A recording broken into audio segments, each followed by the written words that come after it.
तैयार नए नए कपड़े और ये कपड़े बहुत ही खास हैं। का सफर हमने करीब 7 महीने पहले शुरू किया था। उस समय विभाग में मेरी नई पोस्टिंग हुई थी और one of the first proposals जो आया था हमारे सामने कि इसको अगर हम लोग जीविका के माध्यम से करते हैं तो इससे बहुत बड़ा सहयोग मिलेगा जीविका को, क्योंकि स्वरोजगार की दिशा में एक बहुत बड़ा कदम होगा और हमारे लिए भी अच्छा रहेगा, क्योंकि हमारे बच्चों को सीधा क्वालिटी वाले कपड़े मिल सकेंगे। तो इसको फिर हम लोगों ने जब एग्जामिन किया और माननीय मंत्री जी से डिस्कशन हुआ तो उन्होंने कहा कि बहुत अच्छा प्रयास है, हम लोग को इस पे आगे बढ़ना चाहिए। तो उसी के क्रम में 1 जुलाई को हम लोगों ने समझौता किया, हम लोगों ने एमओयू किया जीविका के साथ और अब आज के दिन आज हम लोग करीब 6 महीने बाद हम लोग इसको आज बांट सके हैं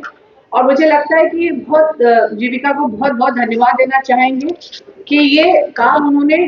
बहुत कम समय में किया है। अगर आप देखेंगे तो 50 लाख के करीब बच्चों का यूनिफॉर्म बनाना डिसेंट्रलाइज तरीके से सेंटर खोलने के बाद ये कोई आसान बात नहीं है, लेकिन जहाँ टीम अच्छी होती है, जहाँ नेतृत्व अच्छा होता है, उसमें मुश्किल काम भी बहुत ही सुलभ तरीके से संपन्न होता है। तो इसलिए हम ग्रामीण विकास मंत्री जी, प्रधान सचिव और सीईओ जीविका का बहुत बहुत धन्यवाद करना चाहेंगे।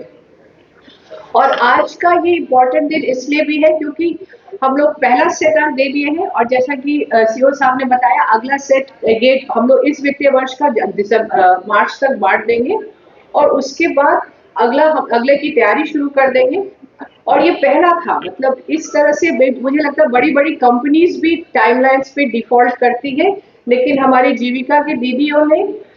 ठंड में इलेक्शन के दौरान सब काम करते हुए भी ये काम हमारा प्राथमिकता देके संपन्न किया है। तो हम सभी दीपिका दीदी को आपके मेहनत के लिए और आपके कमिटमेंट के लिए बहुत बहुत धन्यवाद देना चाहेंगे। और हम चाहेंगे कि क्योंकि ये अभी आगे आने वाले वर्षों में और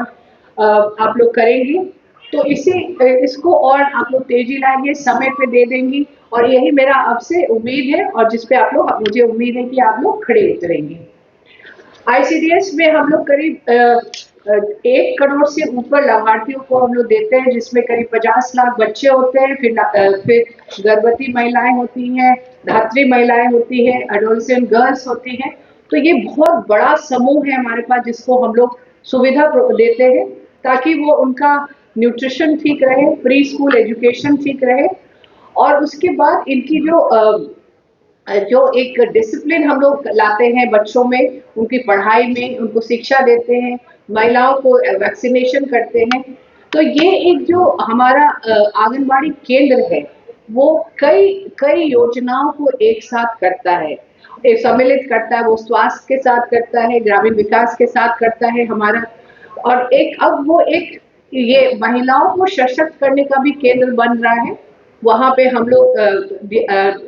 अपने सेविका सहायता के माध्यम से कोशिश करते हैं कि डोमेस्टिक वायलेंस जो घरेलू हिंसा होती है या इस तरह की जो घटनाएं होती है, बाल विवाह की घटनाएं होती है, उसको भी हम लोग वहाँ पे लाके एक वार्तालाप करते हैं, एक समूह बनाते हैं वहाँ पे ताकि लोग अपने कष्ट को, अपने दुख को या अपने को शेयर कर सके। तो वो एक केंद्र बन रहा है महिलाओं के सशक्तिकरण का और वहाँ पे हम लोग सखी वार्ता को भी ऑर्गेनाइज करते हैं।